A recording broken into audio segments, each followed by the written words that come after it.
morning, everyone, and welcome. I am delighted to be here with you today, and this is the second of our Voices of Leadership Studio series. My name is Lynn Sprangers, and I am privileged to serve as Vice President of Community Impact here at Mount Mary University. Our studio series was created by the Women's Leadership Institute here at Mount Mary, and it supports its mission of inspiring, educating, and supporting women as transformational leaders in their communities and in the world.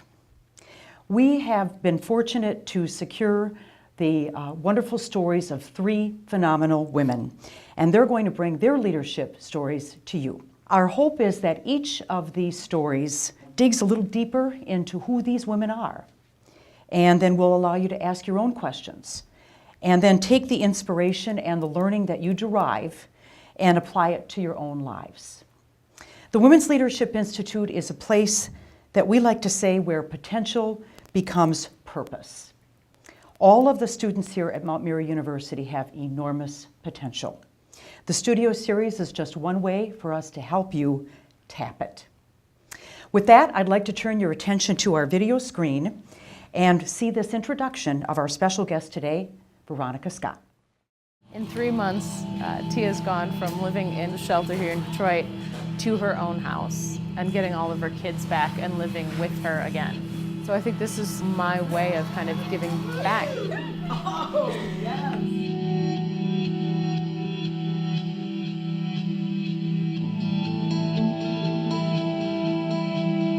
The empowerment plan started off as a class project. I was studying product design. A company came in and sponsored a studio, so design for something that is actually needed. In the city of Detroit, there are so many needs. There's 20,000 counted homeless, 3.5 million in the US.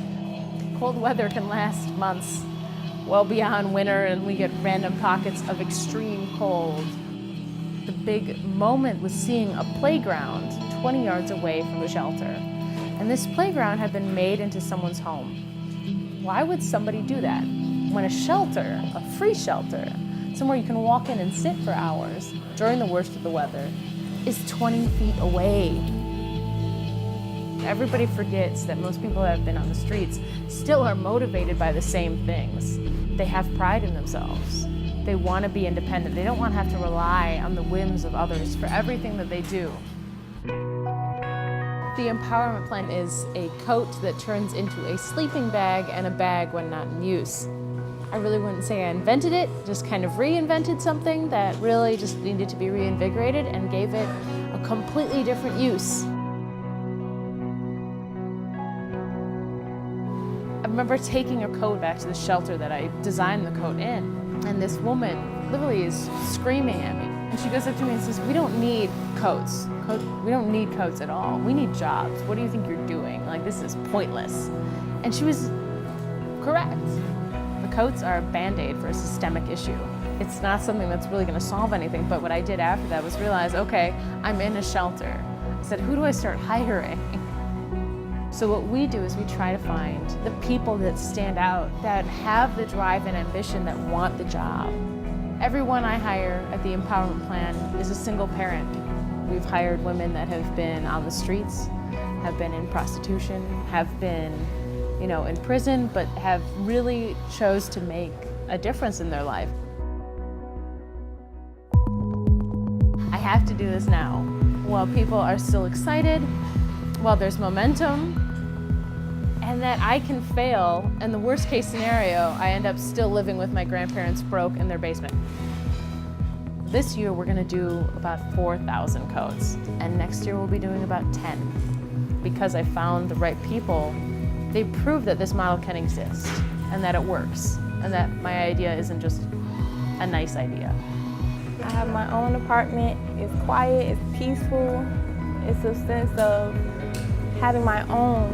Never give up, no matter how you feel. If you feel like you don't have anyone, just never give up.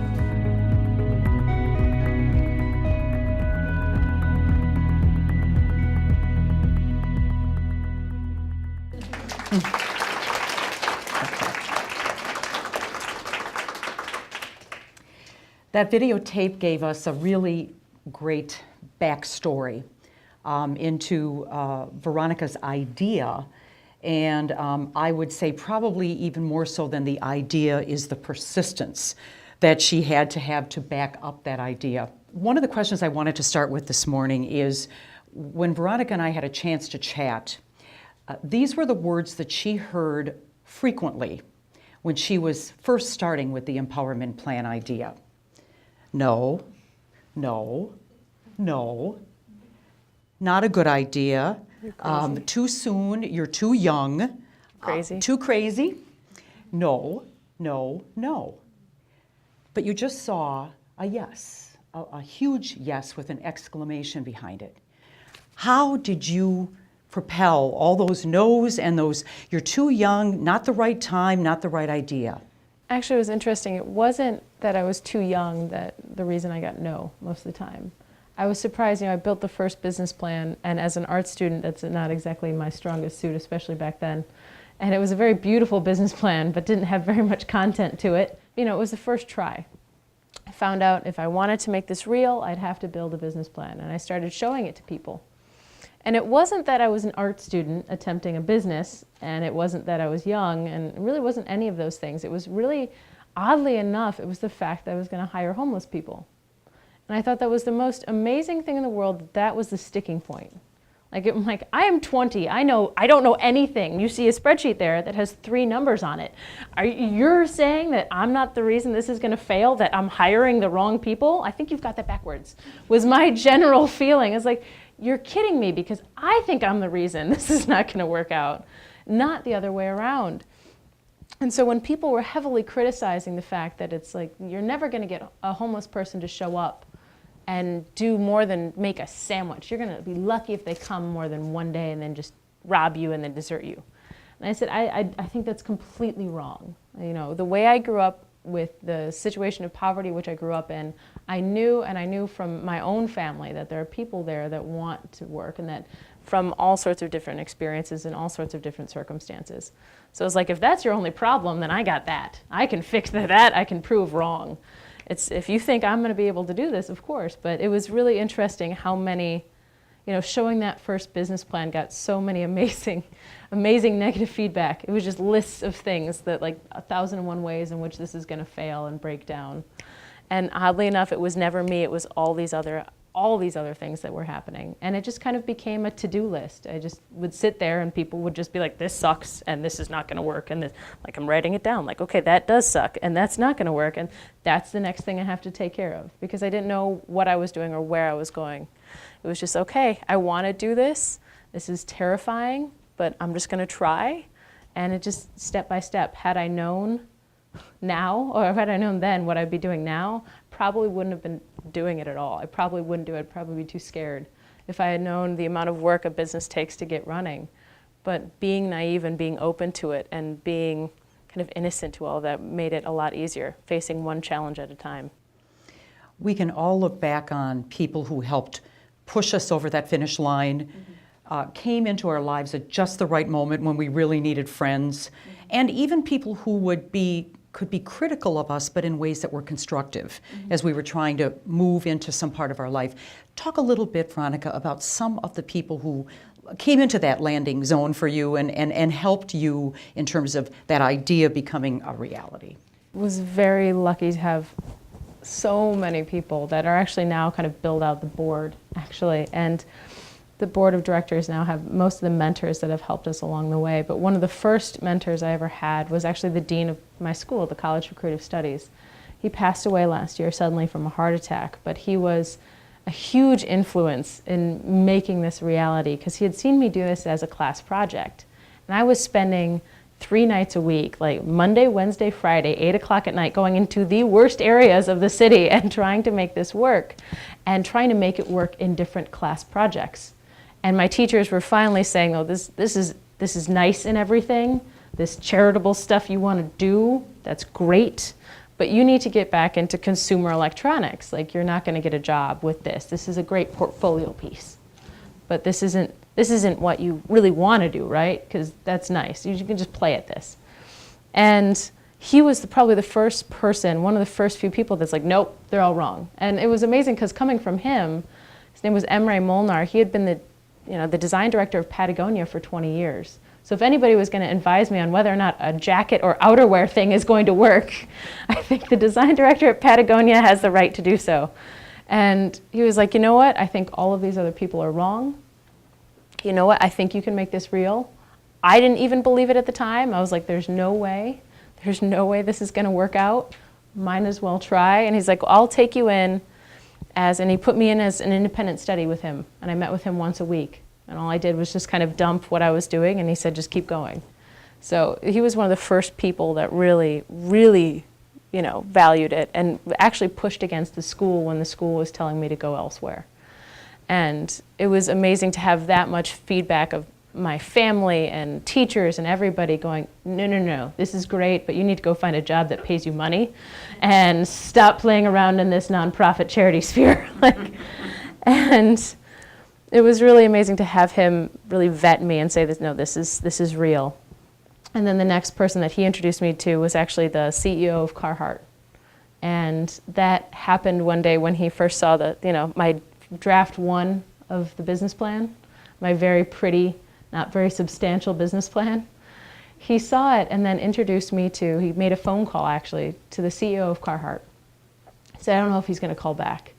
And I get a call the next morning saying, hi, I heard about you from a friend of mine. I want you to show up at my office in 2 hours, wear what you're wearing, bring everything you have. I show up in a mixture of clothes. I'm in plaid and jeans and all sorts of bad things. And I'm carrying, at the time, what looks like a giant trash bag, but is actually the first version of the coat. Looks like a giant white trash bag. It was awful. Weighed like 20 pounds, too. And a very pretty business plan. And I ended up meeting with him and meeting with the CEO and sitting down with him for an hour. And he paged through that entire business plan. And he looks at the tiny, tiny, tiny little spreadsheet I had built in the back. Numbers were not my strong suit in design school. And he looks at it and goes, okay, what does this $1,600 get you that you've built into this business plan that apparently I was going to operate on for a year? $1,600 was going to last me a year. That's how bad I was at numbers and math. And I said, well, it's going to get me sewing machines. And he goes, well, what kind of sewing machines are you looking at? I said, the industrial kind of sewing machines. Because up until that point, I knew that much about sewing and manufacturing. I didn't know how to sew when I started this. And he goes, well, there are more than one type of industrial sewing machine that changed my whole world. I was like, what? And I'm trying to play it really cool and be like, okay, yeah. He's like, there are single needle, there are double needle, there are triple needle. And after he starts saying names of machines I can't count the needles on anymore. And this is my exact thought was, 3 needles sounds like overkill, but 2 needles are bound to be better than 1. My entire first business decision made with a CEO of a multi-million-dollar international company.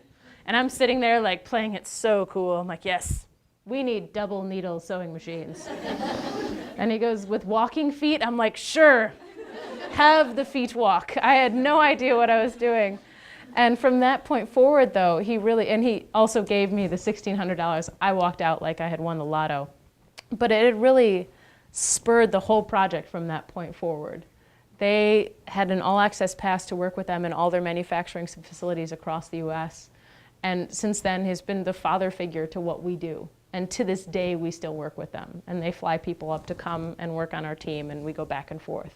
And that was before any press. That was before anybody else said this was a good idea. It was one person making one phone call. And I think that was amazing because once you open the door for press, everybody all of a sudden, all the teachers were like, good job. But this is great. We're really proud of you. You weren't proud of me 2 days ago. But having those, knowing and finding the right people that want to be a part of it before everybody else thinks it's good, before everybody else says it's good, and when they decide. And that's the most influential people in the whole business have been those people. And we all learn when there's something that matters greatly to us, something we really want to see happen, that we can compromise our preferences, i.e. 2 needles versus 3 versus our principles. And you held to your principles, but you were willing to be open to the preferences on how you would accomplish those principles. You touched on it earlier about family. And one of the things that you said is, I've been in that space of knowing what financial need feels like. At Mount Mary, we talk a lot about the importance of empathy. And it certainly sounds as if empathy was a big part also of what helped you succeed in launching the empowerment plan. Yeah, it's really interesting. I didn't think for the longest time that my childhood or my upbringing had any kind of pull on what I'm doing. And it took a while to finally recognize, and other people recognized it, I didn't. But I grew up in a situation where I have both of my parents are addicts, and they're still to this day unemployed, and I have 2 younger siblings as well. And I just remember growing up in that situation and people, including my immediate family, basically putting myself and my siblings aside as worthless, as extensions of these 2, impoverished addicts, like the people that couldn't take care of themselves. And that they automatically assumed that by extension we were the exact same way. That they were not going to amount to anything because, look, their parents didn't amount to anything, and that's just, they're just going to grow up in that, and they're going to take the easy way and do the same thing that their parents did. And it was interesting, and it's interesting to look back on it, but knowing that you have to dig yourself out of a hole with people because they automatically assume the worst. And they made assumptions that weren't even remotely true about myself, and especially my siblings. And having to earn people's trust, even with your immediate family, is very difficult. And have to prove to them that I do have value, that you should spend time with me, you should invest in me going to school and things like that. So it was growing up in that, and also seeing what the lack of money and that insecurity of where am I going to be the next day, where am I going to be able to put food on the table for my kids, watching that, how that destroys people, and watching that really how people function in survival mode when they're just trying to make sure that they can make it to the next month or the next week or the next day. And having grown up in that, and having really been a part and growing up in a part of someone else's rock bottom, like been a part of their worst point in their life, really, I didn't realize until much later, affected why I hire single parents that have been homeless. So it's kind of the same opportunity I wish had been given to my mother or my family. And really it's the effect on the kids that I want to have by extension. So it's not just single moms, it's, we're looking at single dads too, but it's talking about if we take you out of survival mode, if we help you get past that point of worrying, where am I going to sleep? Where am I going to eat? Am I going to be able to feed my kids? Who comes out? And is your kid and your child going to grow up better, happier because of it? And it is resoundingly yes. And it's something that I'd wish had been done for me, and I still wish could be done for my siblings. So it's a weird full circle. I didn't realize it until I kept on getting asked, so why do you do this? Well, because. I had no answer for the longest time. And it took a long time to realize that about myself. Mm-hmm. You mentioned earlier about the decision to use homeless women, and as you said, certainly talking about where men, factor into that equation as well, and that there were just people along the way who wrote off homeless women, having a certain opinion or a perception, some of it incorrect perception. One of the things that we see with philanthropy is we have people with good hearts and good intentions. But sometimes our desire to help, and the women said to you, we don't need coats, we need jobs. Yeah.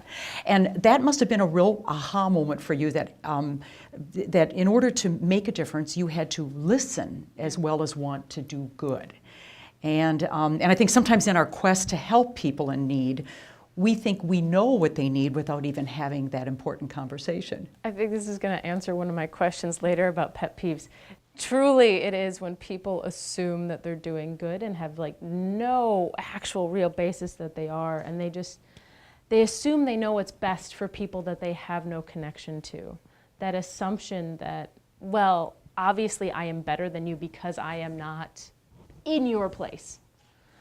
That I know what's best. And I've seen that now, and I've seen it even more now getting into, especially design, people like to look in on others and look in on their lives and go, I could fix this, this, and this. And I'm going to fix it for you, and you're going to be grateful. And that attitude is really horrifying because you're not treating them like a human anymore. You're treating them like an animal or a pet that can be taken care of. And you're not this is another person, this is a fellow human being. You're not going to take care of them in that way.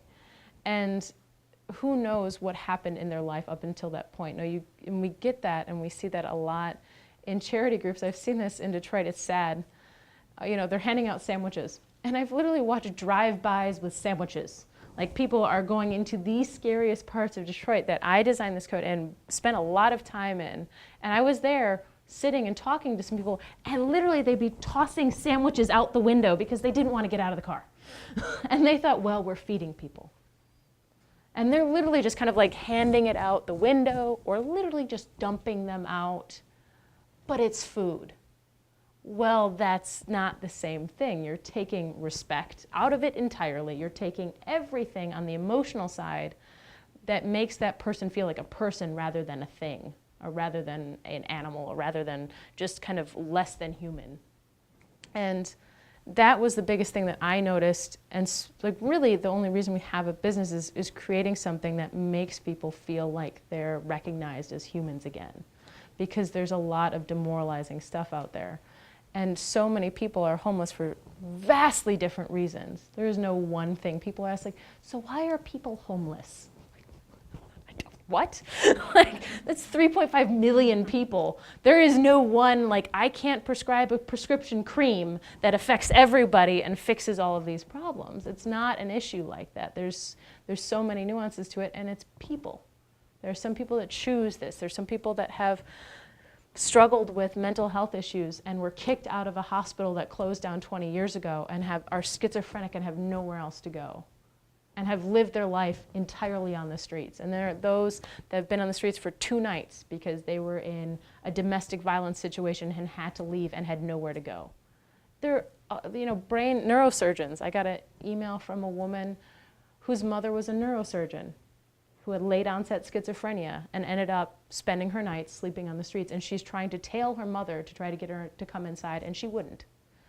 There are so many vastly different stories, and if we assume we know, then you're never really going to understand. And I think that was the biggest part of designing the coat, was that it was with the population. Like, I got an amazing street name out of it. This small area around NSO, I actually got the name of the crazy coat girl, or the coat lady. People would come up to me on the streets like, coat lady, when are we getting coats? Like that, constantly. And I think that was the first time I recognized that I wanted to create a business. But they had been a part of every single design process and everything step of the way. And it changed everything just being involved. And I feel like the whole business was just created by them.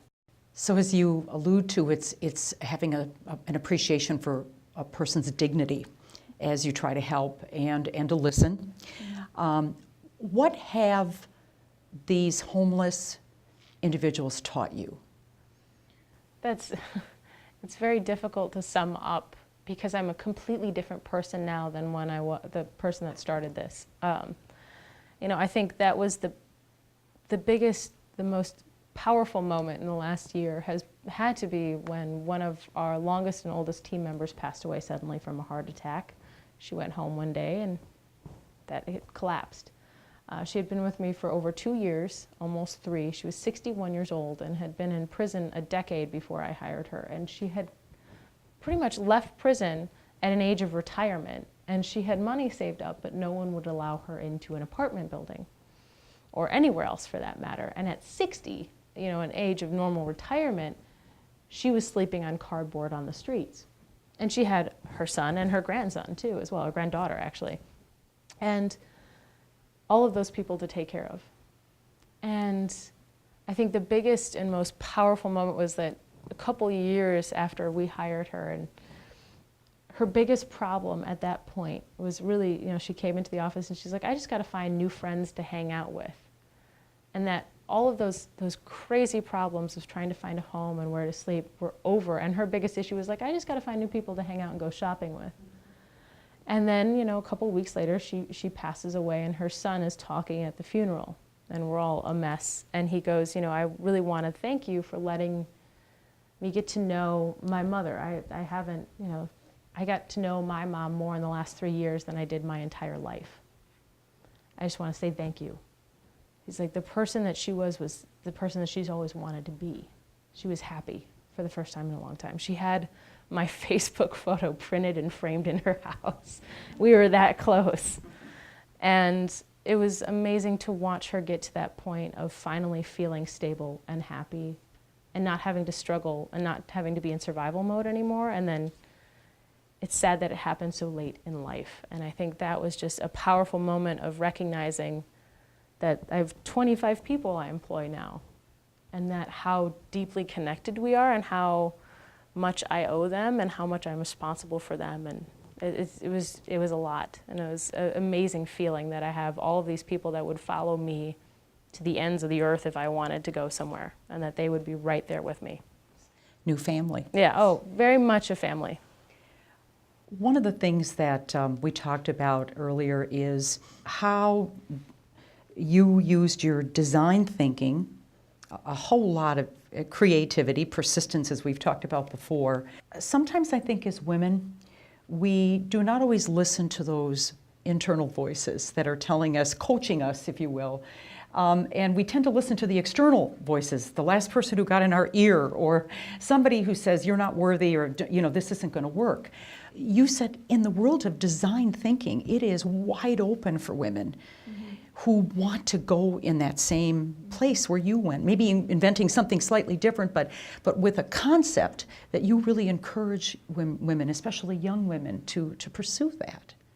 I think design, and it's a field that normally isn't thought about being owned by women, and it should be, because they talk about it. They have now advertising is all about women, but the thing is, you have the empathy part is huge.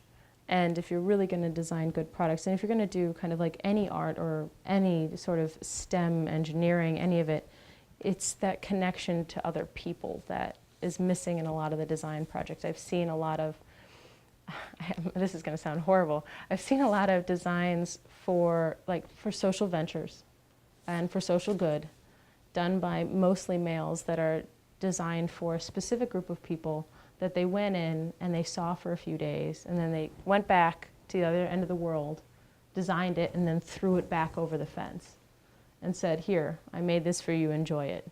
And you expected to like it. And that attitude, I think that women are different in that attitude. I think they care a little bit more about the follow-through and seeing the full life of whatever it is that they create. So it's not just, I've created it, it's done. I know a lot of people that think that way. Well, it's out in the world, it's finished now. And I think it's interesting to look at the whole spectrum of the life behind what you're designing, not just who's making it and how it's affecting people that way, but once it's out there and being used. So it's a world that needs to start, you know, there's a few more women. When I went into school, there was 300 students with me. Only 17 of them were women. And then there was a 50% dropout rate. And then there was 150 and 7 women. And it was a small group, and I think there needs to be more women that feel strong enough about it. This will end our moderated portion of the program, so we will go to the next fun sequence. The fun sequence. Our 5 questions that we put to all of our studio guests. And these questions are inspired by a 19th century French writer, Marcel Proust, that has been adapted many times over, and perhaps most famously by James Lipton of Inside the Actors Studio. And as we always say, our questions are clean. Oh, well, there goes some of my answers. We won't ask you about your favorite swear word. Our Mount Mary version is actually a collaboration of questions that were put together by our students. And so they're fun, intended to be a little lighthearted, and hopefully give you a chance to show another side of Veronika Scott that we may not have met yet. Okay. Describe your life using only a song title. I like that one. That was really difficult. I actually have notes on this because I had no idea what I was going to say. It's either Pure Imagination by Fiona Apple, which is actually, the Willy Wonka and the Chocolate Factory, and also Karma Police by Radiohead. I think those are the two balances for me. And really, a lot of this stuff that has happened in the last 2 years can only have been something that I imagine I could not even fathom it becoming a reality.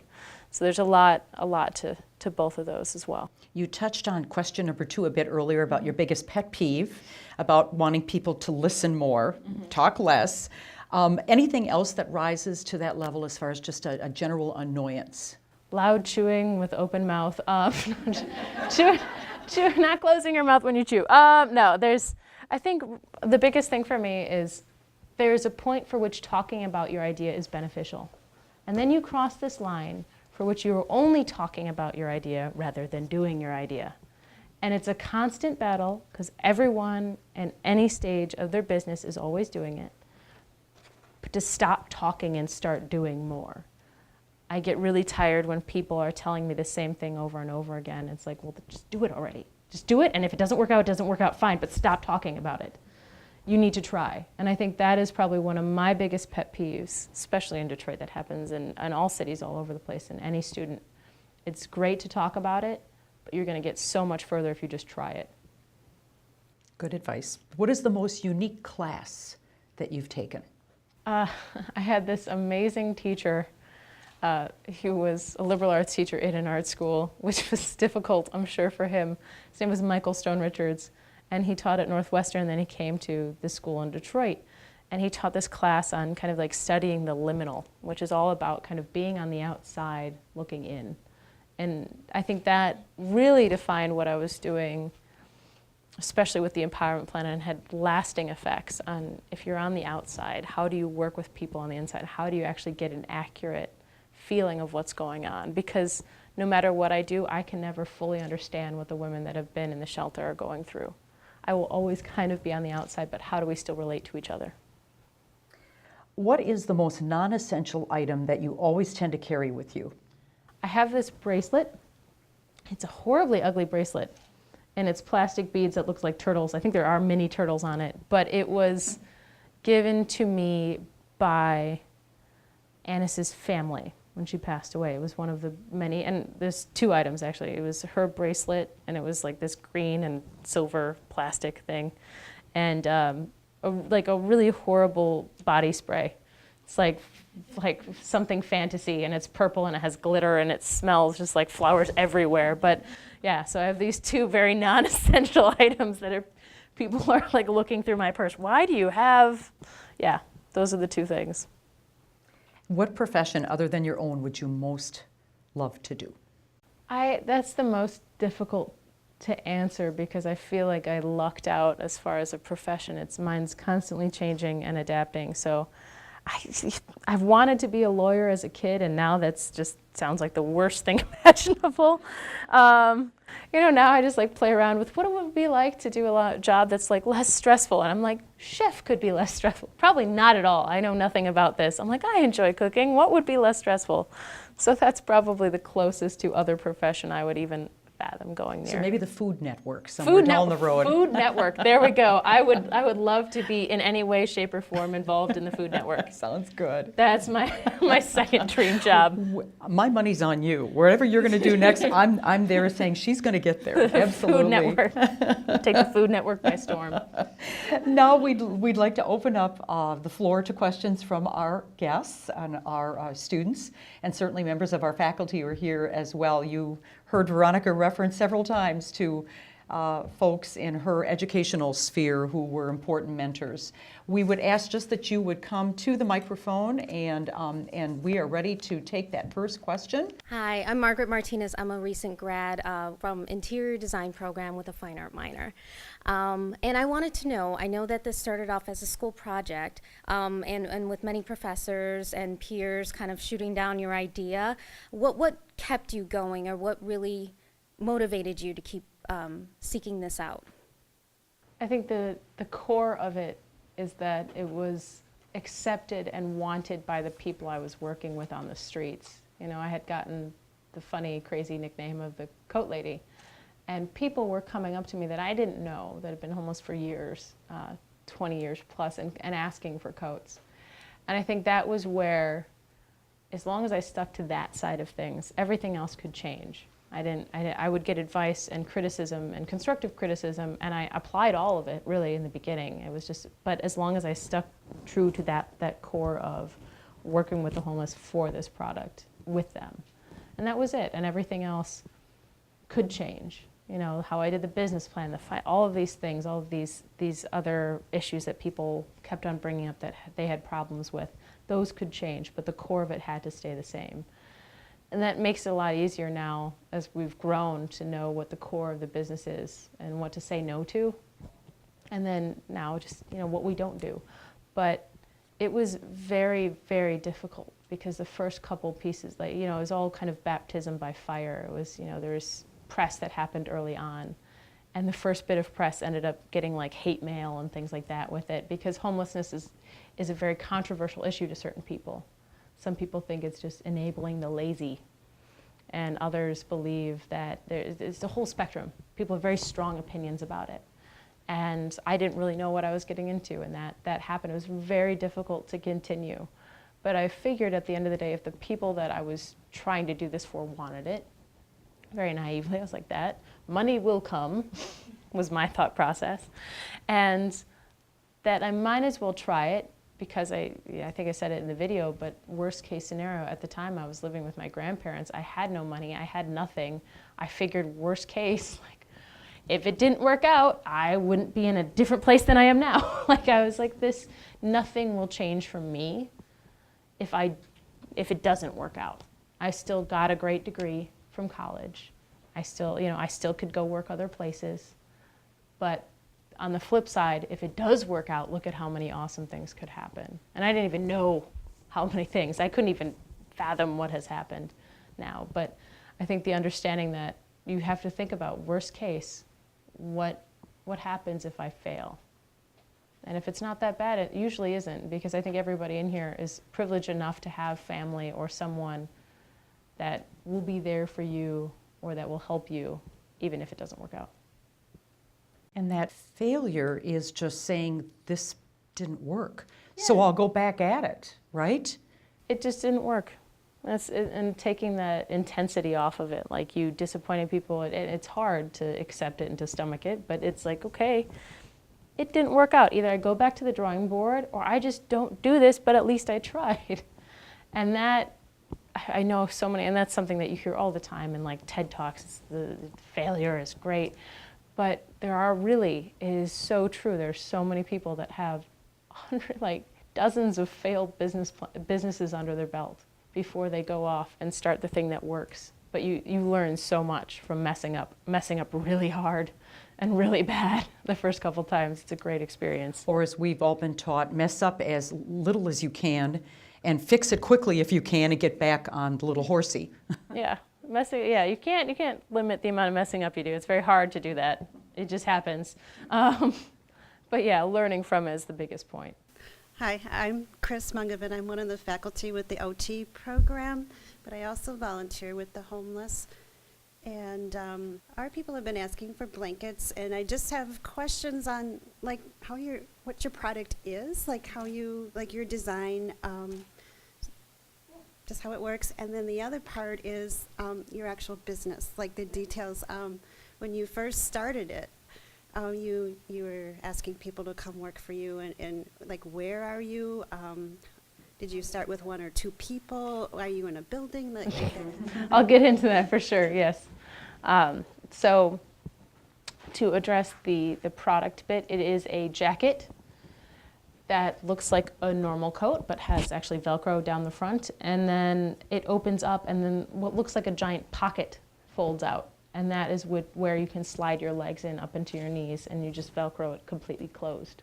It's a very, very simple product. And then it rolls up when not in use into an over-the-shoulder bag so that you can physically wear it and hold it in the off-season and carry it with you, which is very important. So that's just very, very, very simple design for a product. But the business started off with a couple coat ideas. I hadn't hired anyone. I was just, that first business plan was talking about how do I make this work. I hired the first 2 people I ever hired once we got that initial funding. And again, we were a part of another nonprofit. If we wanted to get into the structuring details behind it, I was kind of sponsored, supported by, under the umbrella of another nonprofit to start, especially when you want to start something like that. You never want to just try to go out there and apply on your own and go through it right out the gate, because really you don't know who you are yet, and it's a huge filing and it takes a lot of time. So very lucky to just partner with another not-for-profit. And it happened to be a homeless shelter. So we ended up getting what was the size of a closet. It was very small. It was like the size of this stage. Yes, yeah, exactly. It was the size of the stage, maybe a little bit bigger. But we had our 3 industrial sewing machines and our couple hundred yards of fabric, and we actually couldn't build a coat because it wouldn't fit on the floor. Like the top of the hood would touch and the bottom of the foot bag would touch both walls simultaneously. So it was a very small space. But it was where we got started, and once I got that space, I hired 2 people from the shelter. And it really helped build out the business model more, was because I hired 2 completely different people I didn't realize at the time. One who was Sig, and the other Alicia. Now, Sig had been in prison for a decade plus for like grand theft auto, trafficking, all sorts of things. And Alicia also had a criminal record, but she had 3 kids, while Sig didn't have any family, and she had just been released from prison. So I hired them at the same time, and with press came a lot of funding, which was great. And with that funding, it paid for their salaries for over 9 months, just from the PayPal button on my blog, like I hadn't asked anybody else for capital. And with those 2, with the same amount of capital, with the same amount of funding, time, hours, Sig ended up getting kicked out of the shelter and was sleeping in her car and stopped showing up to work, while Alicia had moved out of the shelter into her own apartment, had fully furnished that place, and had all 3 of her kids enrolled in charter schools. And her youngest was learning Japanese. 3 months, same amount of time, same amount of money. And it was amazing to see what one person did with it and why. So that really informed, well, okay, now I know who to hire. Because I hired one person that wasn't the right person, but you have to learn from that. And that's not a failure, it's just learning from it. And kind of honing down what the mission was after that point. And then we grew out of that closet pretty quickly. Then we moved into a building called Pony Ride. We occupy 3,000 plus square feet. Right now we're expanding into a 10,000 square foot place, I believe, later on this year. And 25 people are currently employed. It all started out technically 2 years ago. The day after I graduated from college, January of 2012, was our official launch date. Because up until that point, I had been working on it as a class project, and I didn't have that much time, so I was going to school full time. So that, pretty much from that point forward, has been the official business as a separate nonprofit, employing 25 people. And every coat that we do is usually sponsored by some other entity. So there's value in it. It's just not handed out. You know, when people get it on the streets, they don't have to pay for it. So that's currently how we operate. We are launching, and not to say exactly the date for this, but we are launching a for-profit entity, separate entirely. It's kind of like a buy one, give one, similar to Tom Shoes, but I have issues with that, so I'm not going to get into that right now. But we're going to do, probably not buy one, give, but really talk about transparency and understanding of profit and product, and how there's a human, like everybody's wearing clothes right now, and they were all touched by somebody else before you got them. Like a human had to touch and make your clothes, and I think we've gotten to the point where we've lost that. We have no idea. Everyday products, this chair, everything has a human involvement and a human piece to it, and we forget that. So we're really building a for-profit around recognizing you can still make profit, you can still have a good business, and you can create careers for people that will last their entire lifetime plus. So we're doing that, and so when you buy a coat for yourself, you're sponsoring one on the streets that will be given out. And we've also kind of added in fun components like 3D printing. You know, we have 3D printers. We're going to start 3D printing some components on our jackets initially, and we're starting to train, hopefully by the end of this year, some of our ladies how to 3D model and code. So that's another kind of side offshoot, and they're all going to be paid to learn all of this stuff and just paid to experiment. We've got time for another question if there is someone from the audience who would like to ask. Is this a two-part question? I'm Tierra Townsend. I am graduating in May with a Bachelor of Arts in Psychology and Spanish and a chemistry minor. And I did a research paper on you. That's what brought me here. That is crazy. Well, I'm a Caroline scholar, and our thing is doing social justice advocacy work in the community. Yeah. And then so we had to do papers that show the distinction between short-term do-good charity and sustainable change. Yeah. So that's why I chose you from. Mind blown right now. Just sitting up here this is crazy. Veronika wants to see that paper. Oh, yeah, I'm gonna grade your paper. Polish it and maybe give it to you. Yeah. But yeah, the big point for me was the moment you decided it was not about the coat, but about the women and the jobs and things like that. My question was, I believe you were offered the opportunity to make your hub elsewhere in other cities, like New York maybe, or somewhere else, where maybe there was a larger homeless popularity, and I just wondered why you chose to stay in Detroit. That's a good question. There's constant requests for this to be in other cities. And while long-term that is our goal, I started this in Detroit, and there is probably one of the largest homeless populations in the US in Detroit. Comparably to a San Francisco, things like that, as far as population density, it's very high. It's 1 in 42 people in Detroit have been or are homeless. So one, I think it's just also having started this in Detroit, this is a Detroit company. This is not something that can be pulled away and the identity taken from that. This is something I built with the population and the community I started this with, and the community of homeless people that I worked with every day on it. And I think also Detroit has such a bad rep, and there are so few companies that want to separate themselves from just being kind of dependent on funding and government funding and all of this. And we want to add back to the city. And I grew up in the city, and I want it to stay there. And it will always, the hub will always be Detroit. It will never, go somewhere else. So the hub will always be Detroit, while there'll be other cities eventually that will take the model of education and production.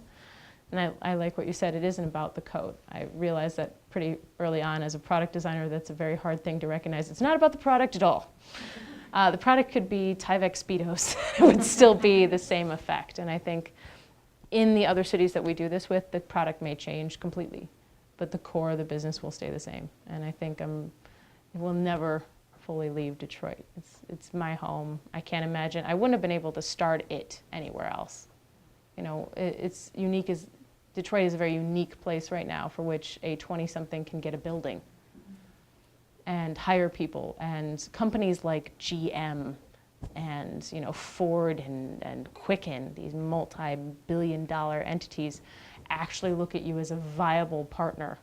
It's surreal. GM, we use their recycled scrap out of door paneling as insulation in our coats, and we have a partnership with them. But nowhere else in the US, let alone the world, would a company that large look at a company of 20 people or less, at the time it was 7 people, and look at it as a viable partnership. But because of being in Detroit, they all kind of understand we have to rise with the tide, and it's not about just squashing me. It's about, if you're employing people, that's great, because we need more people employed.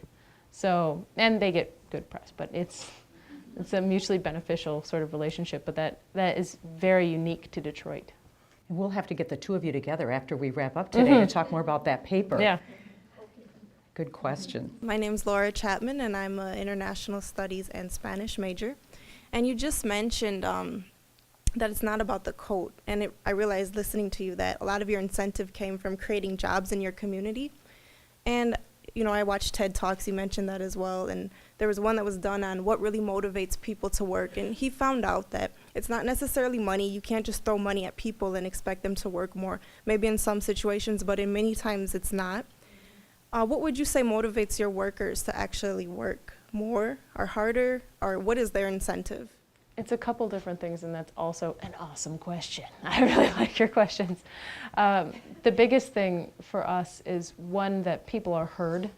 Again, this kind of goes into modern manufacturing processes where people are looked at as parts of a system, as parts of a kind of like robotic system that are timed perfectly into precision, that even if they could do more, they only want you to do this much.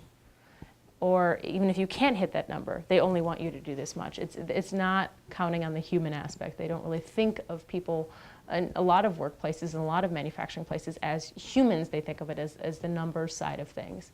And that if that person or that person that's in charge of making X number of parts is gone or sick, something happens to their kid, or wants to move up, they don't care. And it's, well, you're gone because I can replace you because you're broken and I can replace a broken part. They look at people as kind of things that they can replace easily. And that mentality of you're easily replaceable, which every single person on my team at one point or another in previous jobs has heard that said to them, whether it was at McDonald's, whether it was at a manufacturing plant or a temp job or whatever it was, has heard, well, you were replaceable, that they were just going to swap somebody out. And the job required zero intelligence or zero, like no form of engagement for them. So they really could replace a person. And I think for us, it's the investing in the people side of things. You know, one of our newest ladies actually was pregnant when she was interviewing with us, and she was so small we couldn't tell. And she ended up giving birth the week after we hired her, and she was terrified. She was absolutely terrified. She's like, I interviewed and got the job. I wasn't going to tell you because I knew you wouldn't hire me. You wouldn't, because there's X, Y, and Z. And she still has complications. She was bleeding. She may have cervical cancer. There's a lot of things that go into it. And she has 3 kids that are under the age of 2. And she's, been on the streets. And it's insane to imagine. But she has come from jobs where you just get treated like you're nothing. And I think that's the biggest thing, is in investing in them and also wanting them to get past, which is usually the first year of really, really difficult, hard things. It is impossibly hard. Once the money starts coming, it doesn't get easier for a while. And there are so many challenges that they start facing. And so getting through that year and having somebody be there for you, we're not coddling and we're not really hand-holding, but we're there to say you have somebody that will help you get through this point. And we'll be there to stand behind you as the family or as the support structure that you've needed but haven't had. And I think that's what motivates them to keep working. And of course we have incentives and fun things, and we do yoga once a week on Wednesdays. And it's like there's a lot of good stuff to it that companies like Google do to make sure that their employees are happy. But for some reason that people think that the nonprofit people shouldn't get. It's weird, like that they don't have the money to spend on investing in the people they hire. And I think manufacturing can learn a lot from companies like that. Thank you. Yeah. Will you please join me in thanking Veronika for her extraordinary story? I also want to thank our student advocates who not only helped with this event, but they helped the Women's Leadership Institute with events all year long. Please give a round of applause for these wonderful volunteers. And we also want to thank Forward Business Interiors for providing our very cool furniture today. You've been comfortable throughout the interview, I take it. That's yes, good. It's great furniture. Thank you. And as I said, a very special thank you to Veronika Scott. I think had she not had the commitment to Detroit, she found that the love goes both ways. Yes. And that narrative might have ended very differently, except that Detroit was the place for you, at least in this early going, to create this important program that you have shared with us. It's been a joy to talk with you. Your story has inspired us, and we're grateful. Thank you all once again, and have a great day. And thank you again, Veronika.